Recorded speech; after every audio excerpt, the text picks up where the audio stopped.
ఎన్నో రహస్యాలకు నిలువు భారతదేశం. వాటిల్లో ఒకటి హిమాచల్ ప్రదేశ్లోని జ్వాలాముఖి ఆలయం. జ్వాలాదేవి ఆలయంలో శతాబ్దాలుగా నూనె ఒత్తి లేకుండా సహజంగా 9 చోట్ల జ్వాలలు వెలుగుతూనే ఉన్నాయి. జ్వాలాముఖి క్షేత్రంలో అమ్మవారి నాలుక పడిందట. అందుకనే అక్కడ అమ్మవారు నాలుక చాస్తున్నట్లుగా నిరంతరం ఒక జ్వాల వెలుగుతూనే ఉంటుంది. అనాదిగా విడవకుండా వెలుగుతున్న ఈ మంట వెనుక కారణం ఏమిటో ఎవ్వరికీ అంతుపట్టలేదు. హిమాచల్ ప్రదేశ్లో కంగ్రా జిల్లాలో ఉంటుంది ఈ జ్వాలాముఖి ఆలయం. ఎన్నో శతాబ్దాలుగా ఇక్కడ 9 జ్వాలలు వెలుగుతూనే ఉన్నాయి. పురాణాల ప్రకారం సతీదేవి నాలుక ఇక్కడి రాయిపై పడింది.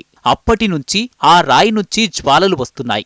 భారతదేశంలో ఉన్న శక్తిపీఠాల్లో ఈ జ్వాలాముఖి ఆలయం కూడా ఒకటి. ఈ ఆలయాన్ని రాజా భూమి చాంద్ నిర్మించారు. ఈ జ్వాలాముఖి ఆలయాన్ని సందర్శించేందుకు ఏటా లక్షలాది మంది ప్రజలు, విదేశీయులు హిమాచల్ ప్రదేశ్కు వెళ్తుంటారు. ఈ ఆలయం కింద పెద్ద అగ్నిపర్వతం ఉండొచ్చని, దాని నుంచే జ్వాలలు బయటకు వస్తున్నాయని పలువురు శాస్త్రవేత్తలు అంచనా వేస్తున్నారు. కానీ వీటికి ఆధారాలు లభించలేదు. ఈ పవిత్ర స్థలాన్ని పాండవులు కూడా సందర్శించారని చెబుతారు.